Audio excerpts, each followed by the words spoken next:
So one of the things the research tells us is that when you're looking at both climate risk and just environmental risk more generally, that it is race that matters even more than income. And that's one of the reasons why this is an issue that is so important to have a racial perspective on, so important to be organizing communities of color on, and so important to be building ties between communities of color. Community revitalization is a big issue for low-income communities of color, especially Black communities like the one that I represent. I think one of the things about the environmental movement is if you're in survival mode, like you're trying to figure out how you're going to make rent, how you're going to transport yourself, how you're going to get healthcare, how you're going to get education. When someone talks to you about CO2s or the lack of greenery, it doesn't really hit you. But when you have a relationship with certain plants and a relationship with certain things that happen in nature, I think that brings you more into the environmental justice movement. Destination Crenshaw creates opportunities on at least 3 levels that I can think of. One is on a cultural level. So it is an outdoor people's museum that affirmatively is set up to tell the story of Black people on the West Coast of the United States. On the environment, it gives us the opportunity to do dozens of acres of new landscaping and really tie the landscaping to our story. And so all the plants that you see on Destination Crenshaw will either be from West Africa, the American South, or here native to the West Coast where we live now. And so we'll get to do that on purpose. And hopefully by doing that, you build a relationship between plant life and the people who live here, as opposed to this is just a random tree or a random bush on the corner. And once you build that relationship between plants and people, it, I think, changes people's attitudes towards the environment. When you look at the research, it's Black communities that are often the most exposed, but Latino communities are not far behind, and Asian communities are also the most exposed, particularly when you're controlling for income levels. And so this is really one of those natural issues to build ties between communities of color. How do you ask someone to focus on advocating for climate, advocating for parks, if they don't know where their next meal is going to come from, or they're skipping meals in order to have enough money for rent? I think a lot of people assume that because Asian Americans generally are socioeconomically doing well, that everybody in the Asian American community is doing well. But in fact, we have a lot of residents, a lot of families that work in sweatshops, work in garments, restaurants where they're making less than minimum wage.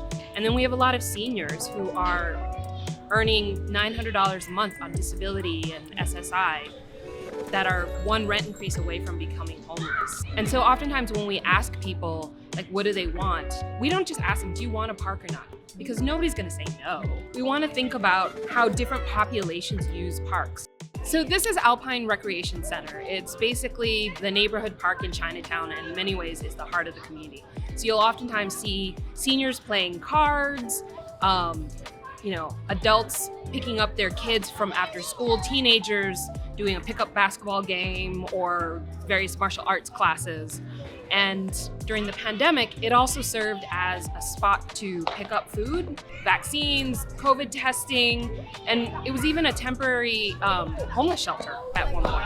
So parks are becoming much more than just places to play and hang out, but are a critical part of community infrastructure for days when it gets too hot to stay in your home, right? And you need somewhere to hang out that's air conditioned and you're a low-income senior, to where you get information about emergency events, right? So it is absolutely vital. It's just how do you manage them and run them in a way that's not just greener, but also addresses all the different needs of the low-income residents that we're talking about. When I think of the future, what I think of is how do we avoid what might be unintended but easily anticipated consequences.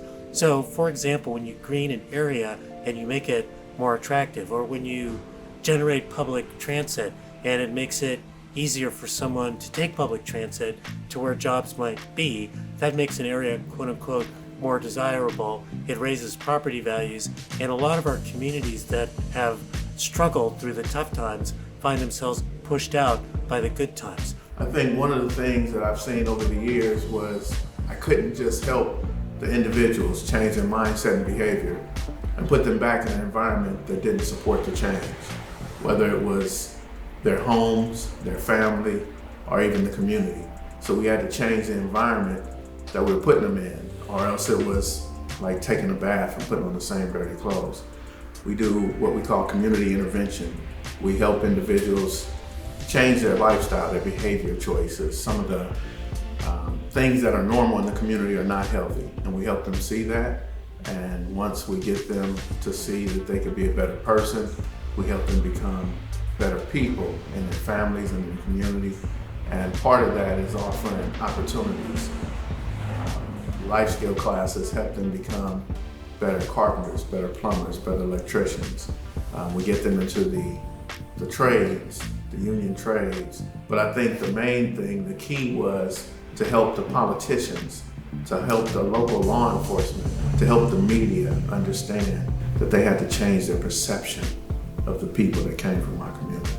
I think the real goal in a place like Los Angeles and other big cities is elected officials have to play the role of leading out in helping revitalization happen, but also doing revitalization in a way that affirms the people who already live here, that doesn't invite another community in to come and change the character and flavor and rhythm of a neighborhood. We want community revitalization and better neighborhoods, same neighbors.